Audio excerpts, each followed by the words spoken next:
ओम श्री वेद पुरुषाय नमः। नमस्कार। क्लास नंबर 117 श्रीमद् भगवद गीता जी शंकराचार्य जी के भाष्य के अनुसार तो आरंभ किया जाता है।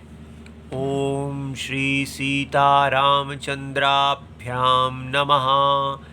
नमो गुरुभ्यः। अथ कालदेवताः श्री संवत् 2081 वैशाख कृष्ण पक्षः षष्ठी सोमवारः पूर्वाषाढ़ा नक्षत्रम् उत्तरायणं वसंत ऋतुः। ओम तत्सत्। श्री शंकराचार्याय गुरवे नमः। सिंहावलोकनम रिविजन। अच्छा जी, तो ये हम अपनी पहुंच गए अपने श्लोक में। हमारा श्लोक कौन सा चल रहा है? वो है ये देखिए, दूसरा अध्याय श्लोक नंबर 16। ठीक है, और इसका हम अभी काफ़ी देर से इसी को देख रहे हैं, लेकिन उसकी हमें चिंता नहीं करनी है। हमें जितनी भी देर भगवान लगवाएंगे हमें लगना है, बस। हमें कोई जल्दी नहीं है, हमें कहीं नहीं पहुंचना है। जैसे जैसे भगवान पढ़ाते जाएंगे हम बस पढ़ते जाएंगे। ठीक है, तो शिष्य की कोई भी इच्छा नहीं होनी चाहिए। शिष्य केवल गुरुजी के परतंत्र हो। बस राम जी हमारे गुरुजी हैं और हमने बस उनकी आज्ञा पालन करना है। आज्ञा पालन करना ही शिष्य धर्म है। ठीक है, तो वो जानते हैं कि किस प्रकार हमारा हित करना है। हमारे मन में दोष हैं, उसमें बड़ी तेज़ी लगी है। इसलिए जब हम अंतरात्मा भगवान को समर्पण करते हैं कि हे भगवान, हम अपने वेगों को शांत नहीं कर सकते हैं, किंतु आप सर्वात्मा हैं और हम आपकी शरण लेते हैं। और आपने कहा भी है, यो माम प्रपद्यन्ते, जो मेरी शरण लेता है वो माया मेताम तरंती थे, वो माया को तर जाते। इसलिए माया का तरणम का उपाय एक ही है कि हम मायावी भगवान की शरण को कभी ना छोड़ें। ठीक है, अच्छा जी, तो अब हम ये जो हमने श्लोक किया है इसको अच्छी तरह क्रम से फिर से देखें। ठीक है, तो विचार क्रम माला। ठीक है, अर्थात necklace of the sequence of thinking. तो सबसे पहले क्या चीज़ आई है? सबसे पहले हमने समझना है कि भगवत गीता हमारे अंदर एक नया विवेक डाल रही है कि ये जो शरीर जिसको आप केवल लिविंग थिंग मानते हैं, ये लिविंग थिंग नहीं है। ये वास्तव में देही और देह के मिलने से बना हुआ है। तो इसके अंदर दो स्वभाव हैं, देही स्वभाव और देह स्वभाव। देह स्वभाव दृश्यम है, सीन है। देही स्वभाव दृष्टा है, सीयर है। हम कहेंगे नहीं नहीं, ये दृष्टा तो इसका विशेषण है, ऐसा लगता है, किंतु विचार करने पर हमें पता चलता है कि विशेषण नहीं है। कैसे पता चलता है? तब आपको याद करना है कि पीछे जो कौन सी जो कहा, देहिनोस्मिन यथा देहे कौमारम यौवनम जरा। ये जो तीन अवस्थाएं हैं ये देह की हैं, लेकिन देही की होते हुए भी देही कहता है कि ये तीन अवस्थाएं मेरी हैं, किंतु वास्तव में देखें तो ये तीन अवस्थाएं देही की नहीं, देह की हैं। देही इनको धारण करते हुए भी निर्विकार रहते हैं। अगर देही निर्विकार नहीं होते देह के साथ ही बदलने वाले होते तो देही जो है वो एक, हम कभी अपना अनुभव नहीं कह सकते कि मैं ही बच्चा हूँ, मैं ही युवा हूँ और मैं ही वृद्ध होऊंगा। ये जो पास्ट, प्रेजेंट और फ्यूचर, ठीक है, वर्तमान काल, भूतकाल, वर्तमान काल और भविष्यत काल, ये तीनों काल को जोड़ने वाला जो दृष्टा है, देही है, जो तीनों कालों में है, और इसका मतलब वो तीनों कालों में बदलता नहीं है। जो देही भूतकाल में था वही देही वर्तमान काल में है और वही देही भविष्यत काल में होगा। इसलिए दृश्य बदलता है काल के साथ, लेकिन देही नहीं बदलता है काल के साथ। ठीक है, इस प्रकार हमें समझ में आया कि हम निर्विकार देही हैं, और ये जो देह है तो हमें देही का नित्यत्वम समझ में आया कि ऐसा कोई समय नहीं है जब देही का अनुभव नहीं होता। ठीक है, सो देही नित्य अनुभव में है, और देह उत्पत्ति, देह की उत्पत्ति अनुभव में है, देह का स्थिति अनुभव में है, देह का विनाश अनुभव में है।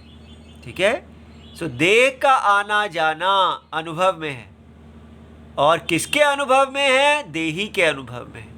तो देही अपने अनुभव को भी जानते हैं, मैं हूँ ऐसा जानते हैं, और देह है ऐसा भी जानते हैं। दोनों अलग अलग चीज़ें हैं। ठीक है, मैं हूँ, अहम अस्मि, ये जो अनुभव है, ये भगवत गीता हमें दिखा रही है कि अहम अस्मि का अनुभव जो है ये स्वयं ज्योति है।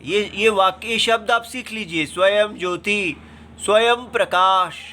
हमारे होने के अनुभव को कोई प्रकाशित नहीं करता, देह को प्रकाशित करती है इंद्रियां। क्योंकि हम कहते हैं ये देह कैसी है, लंबी है, इसका ये रंग है, तो रंग है इसका मतलब चक्षु प्रकाशित कर रही है। ठीक है, तो सारी इंद्रियां जो हैं वो देह को बताती हैं।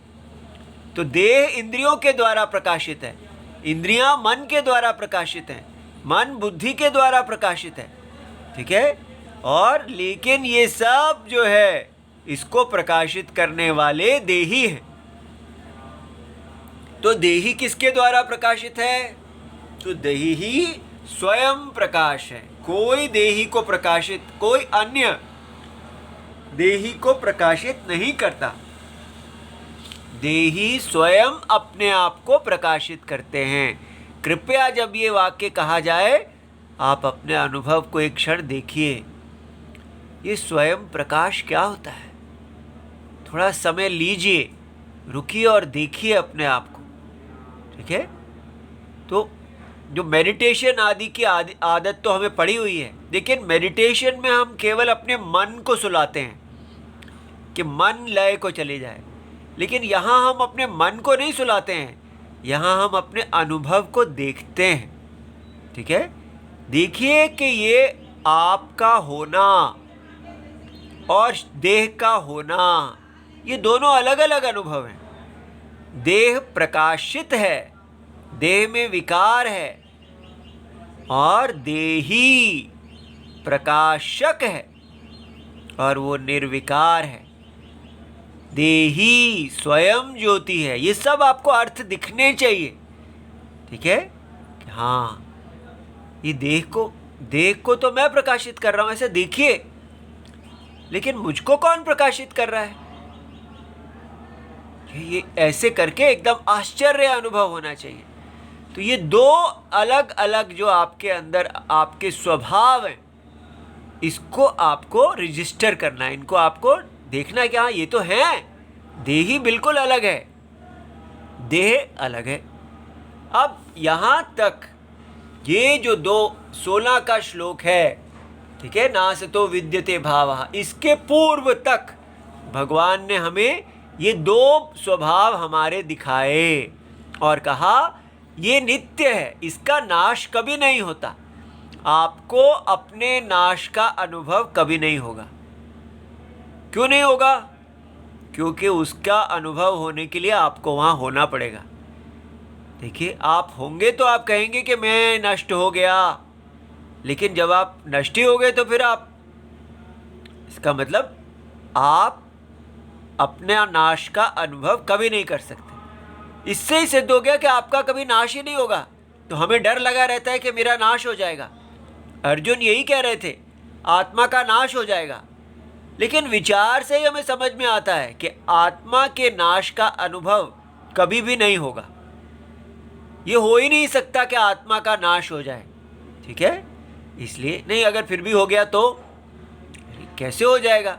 अगर उसका आत्मा के नाश का अनुभव होगा तो उसका अनुभव कौन करेगा? यही कोई दूसरा करेगा हमारे नाश का अनुभव। ठीक है, कोई दूसरा जो करेगा वो देह को देखेगा, आत्मा को कोई नहीं देखता। नहीं, आप दूसरे की आत्मा को भी नहीं देख सकते। आत्मा को कोई दृश्यवत नहीं देखता, क्योंकि आत्मा दृश्य है ही नहीं। बहुत इंपॉर्टेंट है, ध्यान से सोचिए।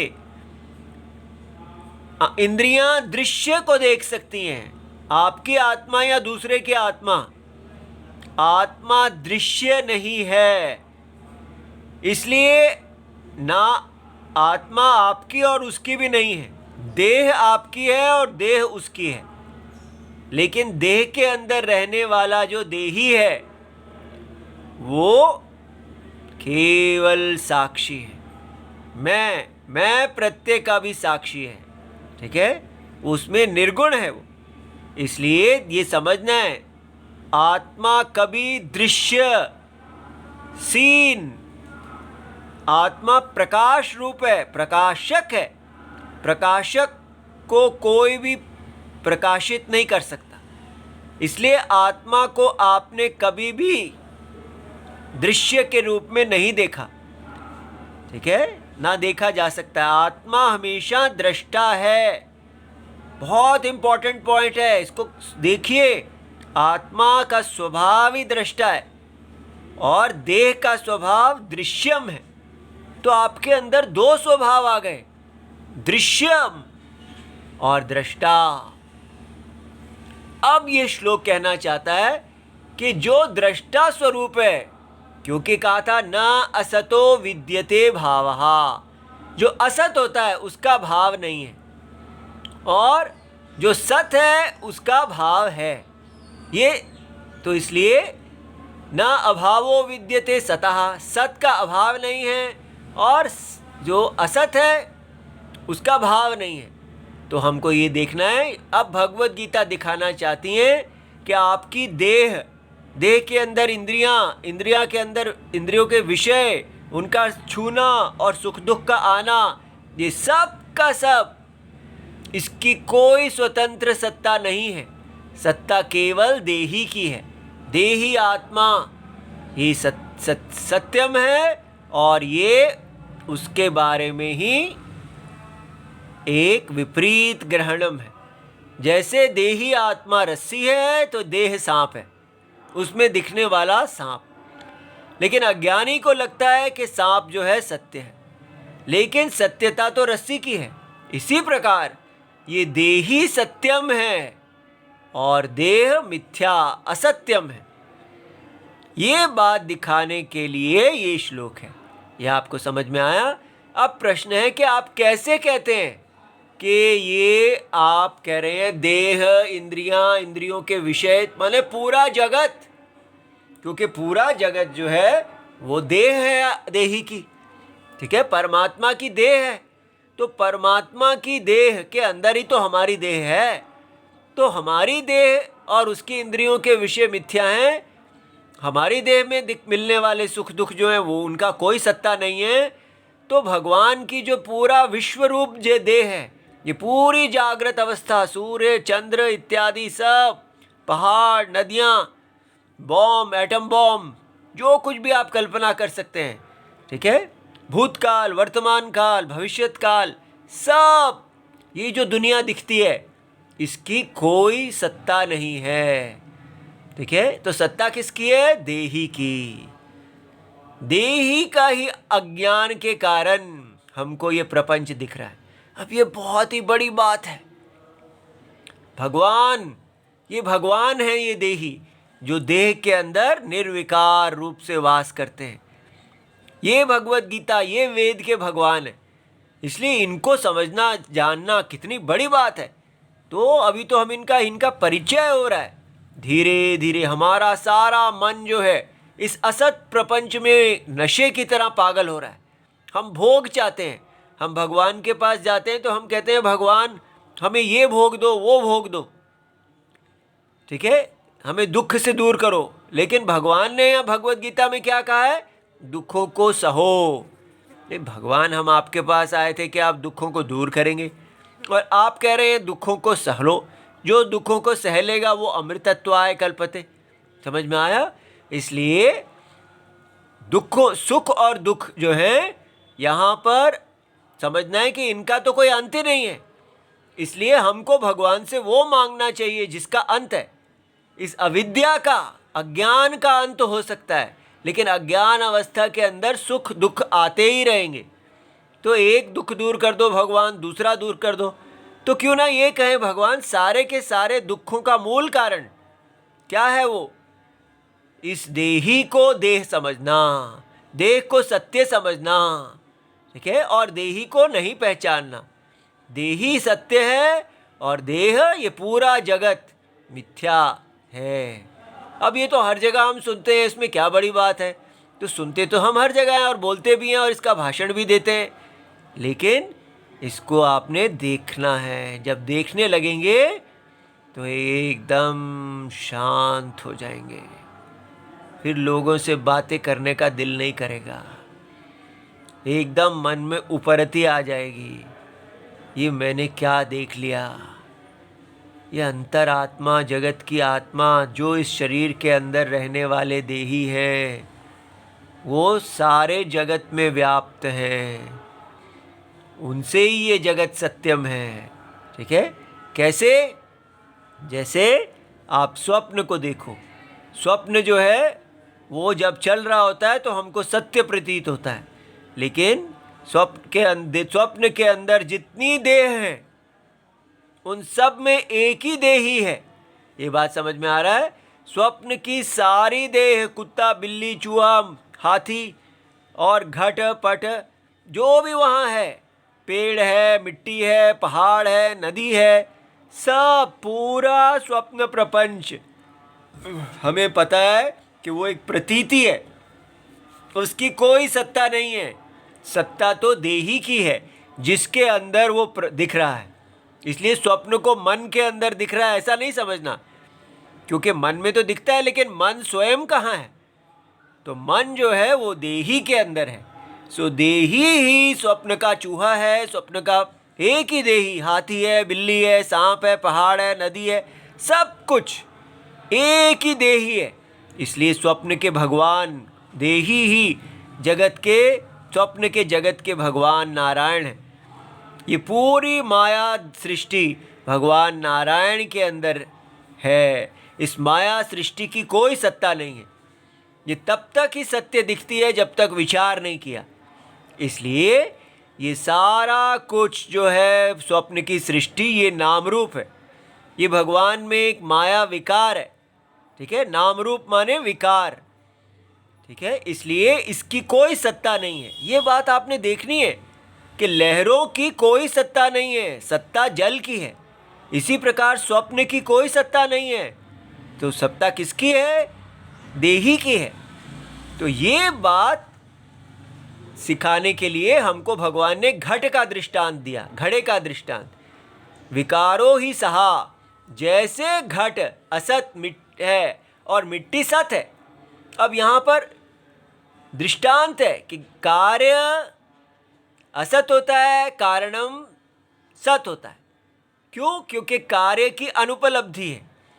जब कार्य है, जब हमारा स्थिति काल है, ये देखिए हमने देखा जब घड़ा है तब भी ये मिट्टी है, अनुपलब्धि। विचार करने पर यहाँ पर कोई घड़ा नहीं है, यहाँ केवल मिट्टी ही है स्थिति काल में। और उससे पहले जब मिट्टी का गोला है तब भी कोई घड़ा नहीं है, वो घड़ा इसमें अव्यक्त है। और बाद में तब भी घड़ा इसमें है। तो तीनों अवस्थाओं में, जन्म से पहले, नाश के बाद और स्थिति काल में, कहीं पर घड़ा नाम की कोई वस्तु नहीं है। वस्तु, सत्तावान वस्तु तो केवल मिट्टी ही है। ये तो केवल नाम रूप है जो आया और चला गया। बस इतना ही समझना है कि जैसे कारण नाम रूप को पहनता है, ये सारे देह नाम रूप है। किसके नाम रूप है? अनाम रूप के, जिसका कोई नाम नहीं है, कोई रूप नहीं है। भगवान अरूप है और अनाम है, लेकिन सारे नाम रूप भगवान के हैं। ये देखो, ये दोनों कैसे सत्य हो सकते हैं कि जैसे स्वप्न के देही, वो सारे स्वप्न के नाम रूपों को धारण करते हैं, लेकिन वास्तव में उनका कोई नाम रूप नहीं है। ये समझ में आया? क्योंकि वो सारे नाम रूपों की कोई सत्ता नहीं है। अज्ञान दृष्टि से भगवान के अनंत नाम है, लेकिन वस्तु दृष्टि से भगवान अनाम है, अरूप है। ठीक है, इसलिए ये हमें समझ में आ गया। कहा कि देही कारणम सत्यम है और देह कार्य है। ठीक है, इसके बाद फिर पूर्व पक्ष वहाँ पर आए। पूर्व पक्ष ने कहा कि कार्य जो है वो, अगर आप कहते हैं ये नाम रूप है और ये सत्यम है, लेकिन ये भी नाम रूप है क्योंकि इसका भी एक कारण है, तो कारण का फिर कारण, फिर कारण और कारण, इस प्रकार ये सारा जगत जो है सब नाम रूप ही रह जाएगा। ये बात समझ में आ गई कि हर कार्य का पीछे एक कारण होता है। तो ये कार्य है, इसका एक कारण है। तो इस प्रकार नाम रूप की चेन अगर रहेगी तो फिर सब कुछ भी असत हो जाएगा। तो आपका कोई ऐसा कोई सत्यम मिलेगा ही नहीं जिसका कोई कारण ना हो। मूल कारण अभाव है, तो इसलिए सब कुछ असत्यम है। तो ये पूर्व पक्ष ने क्या कहा? कार्य कारण की चेन सब असत बुद्धि विषय है। तब सिद्धांत ने, भगवान शंकराचार्य जी ने सिद्धांत पक्ष क्या रखा? नहीं, इस संसार में सद्बुद्धि और असत बुद्धि सर्वत्र देखी जाती है। अगर आपका बात ठीक होती तो हमें असत बुद्धि लगनी चाहिए थी। नहीं है ऐसा ही दिखना चाहिए था, सब विषय असत बुद्धि होते। लेकिन हमको स्पष्ट दिखता है कि एक सद्बुद्धि विषय है, एक असत बुद्धि विषय है। तो अब क्वेश्चन आया कि कहाँ पर आपको ऐसा दिखता है और कौन सी किसको आप डिफाइन करते हैं सद्बुद्धि? सद्बुद्धि क्या होती है? तो उसकी परिभाषा दी गई, यद विषया बुद्धि व्यभिचरती तद असत। ये तो पक्का याद कर लीजिए, ये सारे के सारे शास्त्र का मूल डेफिनेशन है, परिभाषा है। ये जिसके पास है वो राजा है। यद विषया बुद्धि व्यभिचरती तद असत। जिस विषय की बुद्धि व्यभिचार को प्राप्त हो जाती है, बदल जाती है, वो असत है। निश्चय करने पर, जब जैसे घट बुद्धि है, निश्चय करने पर वो मिट्टी हो जाती है, तो घट बुद्धि तो व्यभिचार हो गया ना, इसलिए घट असत है। और यद विषया बुद्धि न व्यभिचरती तत्सत। तो दृष्टांत में हम ले रहे हैं मिट्टी नहीं बदलती, लेकिन क्वेश्चन यहाँ आया कि नहीं मिट्टी भी और बदल जाती है। तो ऐसी कोई कौन सी चीज़ है जो नहीं बदलती? अब ये शंकराचार्य जी दिखानेंगे कि ऐसी कौन सी चीज़ है जो नहीं बदलती। तो भगवान कहते हैं सत असत जो है समान अधिकरण में उपलब्ध है। समान अधिकरण माने एक ही अधिकरण है और उसके दो बुद्धियां उसमें हैं। ठीक है, तो वो कहते हैं न नीलोत्पलवत, नीला कमल, जैसे नीला और कमल दो बुद्धियां हैं, ऐसा नहीं। तो कौन सी वाली बात कर रहे हैं भगवान? सन घटा, ये देखिए। ठीक है, नीलोत्पल में नीलापन, कमल, तो एक नीलापन क्या है? एडजेक्टिव। एडजेक्टिव क्या होता है? गुण। कमल क्या है? गुणी। तो इसमें दो बुद्धियां हैं, एक ही आलंबनम है, एक अधिकरणम है। दो बुद्धियां, एक अधिकरणम। नीलत्वम उत्पलत्वम। ठीक है, ब्लू लोटस, दोनों एक ही आलंबनम है, इसको कहते हैं समान अधिकरणम। तो लेकिन ये दोनों ही सद्बुद्धि हैं। ये नहीं है कि इसमें से एक असत है एक सत है। अभी हम कहते हैं ये तो दोनों हैं, ठीक है, लेकिन भगवान यहाँ कह रहे हैं कि मैं ये कहना चाह रहा हूं कि सारे जगत में समान अधिकरण में दो ही बुद्धियां दिखती हैं। वो क्या है? वो कहते हैं घट है, सन घटहा, सन पटहा, सन हस्ती। घट है, कपड़ा है, हाथी है। वो कहते हैं ये जो है ये सद्बुद्धि विषय है, और घट पट हाथी ये नाम रूप है। तो जब भी आप कहते हैं तो है जो है वो घट के कारण नहीं आ रहा, पट के कारण है बुद्धि नहीं आ रही। है बुद्धि जो आ रही है वो इसलिए आ रही है कि सारे जगत के नाम रूपों को धारण करने वाली एक सद वस्तु है, एक ऐसी वस्तु है जो कभी भी विकार को प्राप्त नहीं होती, जो कभी अभाव को प्राप्त नहीं होती, जो स्वयं नाम रूप नहीं है। तो सारे नाम रूपों को धारण करने वाली एक वस्तु है जो स्वयं नाम रूप नहीं है। और वो कौन सी वस्तु है? वो ही देही है। आप चौंक जाएंगे कि आपकी देह में रहने वाले जो देही है उसी के कारण ये सूर्य, चंद्र, पहाड़, नदियां आदि सब कुछ, ये पूरे विश्व का जितने नाम रूप हैं सारे के सारे नाम रूप है। उनके अंदर जो सत्ता प्रतीत हो रही है वो किसकी सत्ता है? वो देही की है। क्यों? क्योंकि देही देह के अंदर नहीं है, देह देही के अंदर है। ध्यान से समझिए, जैसे लहरों के अंदर जो जल है, सारी लहरें एक ही जल के द्वारा व्याप्त है, लेकिन जल लहर के अंदर नहीं है, लहर जल के अंदर है। सारी लहरें जल के अंदर हैं, ठीक है। जल में आती हैं, जल में रहती हैं और जल ही चली जाती हैं और जल ही हैं। इसी प्रकार ये संसार के सारे नाम रूप उनके अंदर है। ये जो है बुद्धि आपके आती है वो इसलिए नहीं आती कि घट मिट्टी का बना हुआ है तो मिट्टी के कारण है बुद्धि है इसमें, नहीं। क्योंकि मिट्टी फिर किसी और की बनी है, फिर वो किसी और की चीज़ की बनती है। हर चीज़ को आप नीचे जाते जाएं तो आपको उसका और कारण मिलता जाएगा, लेकिन सबसे नीचे देही है। देही कौन? जो इन सब का प्रकाशक है, वही इसका सत्ता भी है, सत चित, ठीक है। ये बात समझनी है कि हमको लगता है कि देही तो लाइट है, सिर्फ लाइट ही नहीं है, प्रकाशक ही नहीं है, वो उसकी सत्ता भी है, ठीक है। सत मेरा होना और मेरा भासना एक ही चीज़ है। जब आप कहते हैं मैं हूँ तो आप साथ में ये भी कहते हैं कि मैं प्रकाशित हो रहा हूँ, मैं प्रकाशित हूँ। मैं हूँ का मतलब मैं प्रकाशित हूँ, मैं प्रकाश रूप हूँ। इसलिए देही जो है वो स्वयं सिद्ध है, देही की सत्ता स्वयं है। कोई भी देही को सिद्ध नहीं करता, लेकिन देही सबको सिद्ध करते हैं। देही की सत्ता के कारण ही ये सारा जगत में है दिख रहा है। तो देही सर्वव्यापी है। देही के अंदर आप देख सकते हैं कि पूरा स्वप्न आत्मा के अंदर है।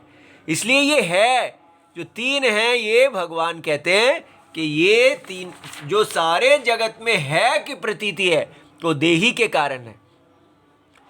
तो इसलिए भगवान ने यहाँ हमको बता दिया कि सत असत बुद्धि दोनों है, ठीक है।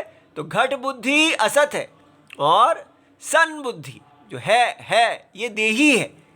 उसके बाद फिर उन्होंने पूर्व पक्ष उठाया कि घट के विनाश होते ही घट बुद्धि के व्यभिचार के साथ, माने जैसे घट है और जैसे ही घट का विनाश होगा तो घट बुद्धि जो है वो तो चली जाएगी, ठीक है। जैसे ये देखिए, ये घट है, ये घट जैसे ही आपने इसको तोड़ दिया तब आप ये तो नहीं कह सकते कि घट है। तो घट अगर नष्ट हो गया तो घट है भी नहीं कह सकते। ऐसा पूर्व पक्षी कहते हैं कि घट के नाश हो जाने पर उसका अस्तित्व भी नाश हो जाता है। आप नहीं कह सकते कि घट है में घट जो है वो असत बुद्धि है और है सद बुद्धि है, क्योंकि घट जब तक है तभी तक है भी है। अब ये बहुत बड़ी बात है। लोग ये सोचते हैं हम यही सोचते हैं कि घट के नाश होने पर इसका अस्तित्व भी नाश हो जाता है, लेकिन भगवान कहते हैं नहीं, ऐसा नहीं है। क्योंकि अब इनका उत्तर देखिए, नहीं, सद्बुद्धि पट आदि में भी देखी जाती है, क्योंकि विशेषण को ही वह विषय करती है। ठीक है, तो भगवान ने उत्तर दिया कि ये जो सद्बुद्धि घट के नाश हो जाने पर वो कपड़े में देखी जाती है, ये बात कल बढ़ाएंगे। धीरे धीरे चलना है, आप घबराना नहीं। यहाँ तक जितना कहा गया इसको पक्का कर लीजिए, ठीक है। कल फिर इसको आगे देखेंगे। जो बना रहेगा वही जीतेगा, जो डर जाएगा वो हार जाएगा। ओम नमो भगवते वासुदेवाय। प्रणाम।